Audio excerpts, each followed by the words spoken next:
আশুরা দিবসের ফজিলত কি? মুহররমের 10 তারিখের শোক দিবস পালন করা যাবে কিনা? এই বছর আশুরা দিবস মুহররমের 10 তারিখ কবে এবং সেই দিনের আমল কি? রাসূল করিম সাল্লাল্লাহু আলাইহি সাল্লাম যখন মদিনায় আসলেন, তিনি দেখলেন যে আশুরা অর্থাৎ মুহররমের 10 তারিখকে ইহুদি খ্রিস্টানরা রোজা রাখে। আল্লাহর হাবিব সাল্লাল্লাহু আলাইহি সাল্লাম তিনি জানতে চাইলেন যে তোমরা এই দিনে রোজা রাখো কেন?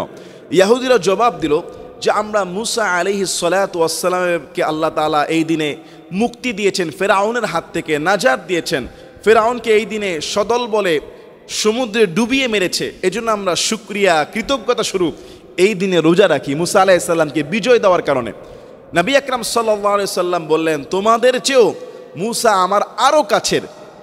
তিনি সাহাবীদেরকে বললেন যে তোমরাও আশুরা দিবসের রোজা রাখো। অর্থাৎ এই আশুরা দিবসের রোজার একটি কারণ হলো আল্লাহ সুবহানাহু ওয়া তাআলা মুহররমের 10 তারিখে বিশাল ক্ষমতাধর বড় একটা তাগুত শক্তিশালী ফেরাউনের হাত থেকে মুসা আলাইহিস সালাতু ওয়াস সালাম ও বনি ইসরাইলকে নাজাত দিয়েছিলেন। এটার কৃতজ্ঞতা স্বরূপ রাসূল সাল্লাল্লাহু আলাইহি সাল্লাম তিনি রোজা রাখতেন এবং রোজা রাখার নির্দেশ দিলেন। যেই দিনটি ইহুদি খ্রিস্টানরাও সম্মান করে তারাও রোজা রাখে।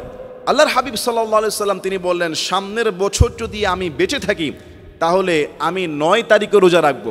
রাসূল সাল্লাল্লাহু আলাইহি সাল্লাম ওই বছর পর্যন্ত বেঁচে ছিলেন না। এটা বলার উদ্দেশ্য ছিল যে ইহুদিদের বিরোধিতা করার জন্য।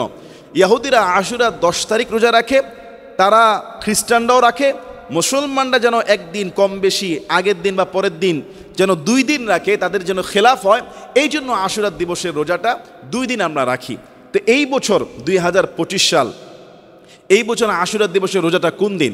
আমি হিসাব করে দেখেছি, আমাদের চন্দ্র মাস অনুযায়ী মুহররমের চাঁদ উঠেছে আলহামদুলিল্লাহ। বছরের প্রথম মাস জুলাই মাসের অর্থাৎ 6 তারিখ, জুলাইয়ের 6 তারিখ রোজ রবিবার হলো আশুরা দিবস, আশুরার রোজা।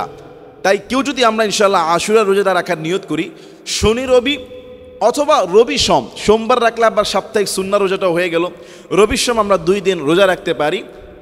আর কেউ যদি আশুরা দিবসের রোজাটি রাখে, রাসূল করিম সাল্লাল্লাহু আলাইহি সাল্লাম তিনি বলেছেন, সিয়ামু ইয়াউমু আশুরা আহতাসিবু আলাল্লাহি আইয়ুকাফিরুস সানাতাল্লাতী ক্বাবলাহু, যে ব্যক্তি আশুরা দিবসের রোজা রাখবে আল্লাহ সুবহানাহু ওয়া তাআলা তার বিগত জীবনের 1 বছরের গুনাহকে মাফ করে দেবে। সুবহানাল্লাহি ওয়া বিহামদিহি সুবহানাল্লাহিল আযীম। এই আশুরা দিবসে শোক পালন করার ইসলামের মধ্যে হুকুম কি? এই দিন আসলে আমরা অনেকেই শোকাহত হয়ে নিজের বুক চাপড়াই, নিজের গাল থাপড়াই, এমনকি অনেকে তাজিয়া মিছিল করে, পিঠের মধ্যে চাবুক দেয়, ঢোল বাজায়, তবলা বাজায়, রাস্তায় শোক র্যালি করে, কালো পোশাক পরে। আশুরার এই দিনে মুহররমের 10 তারিখে নবী করিম সাল্লাল্লাহু আলাইহি সাল্লামের ইন্তেকালের প্রায় 50 বছর পরে 61 হিজরিতে নবী আকরাম সাল্লাল্লাহু আলাইহি সাল্লামের কলিজার টুকরা ইমাম হুসাইন রাদিয়াল্লাহু তাআলা আনহু তিনি কারবালার জমিনে শহীদ হয়েছেন। আল্লাহ উনাকে এবং উনার পরিবারকে জান্নাতের উচ্চ মাকাম দান করুন, আমিন। কিন্তু উনার এই শহীদকে কেন্দ্র করে আজও পর্যন্ত যারা শোক পালন করতে গিয়ে গাল থাপড়ায়, বুক চাপড়ায়, জামা ছিঁড়ে ফেলে বা পিঠ থাপড়ায়, শোক র্যালি করে, কালো পোশাক পরে, রাসূল সাল্লাল্লাহু আলাইহি সাল্লাম বলেছে তারা আমার উম্মতের দলভুক্ত নয়।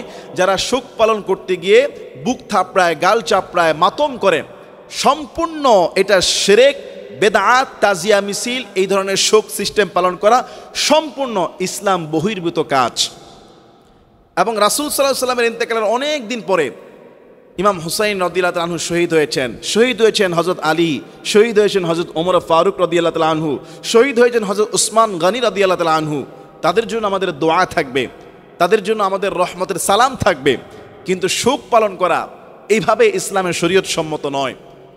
এইভাবে তাদের জন্য বুক থাপড়ানো বা ডেক চাপিয়ে দেওয়া, সিন্নি বিতরণ করা, এটা ইসলামের শরীয়ত সম্মত নয়। বরং তাদের জন্য আমাদের দোয়া, আমাদের শ্রদ্ধা, আমাদের ভালোবাসা, এই ইতিহাসকে আমরা স্মরণ করে হক বাতিলের লড়াইয়ে উজ্জীবিত হতে পারি, এতটুকু করতে পারি। কিন্তু আশুরা দিবসকে কেন্দ্র করে অনেক কুসংস্কার, অনেক জাল হাদিস, অনেক জয়ীফ, অনেক বানোয়াট, অনেক শিরক বেদাতের কাজ আমাদের সমাজের মধ্যে ছড়িয়ে পড়েছে।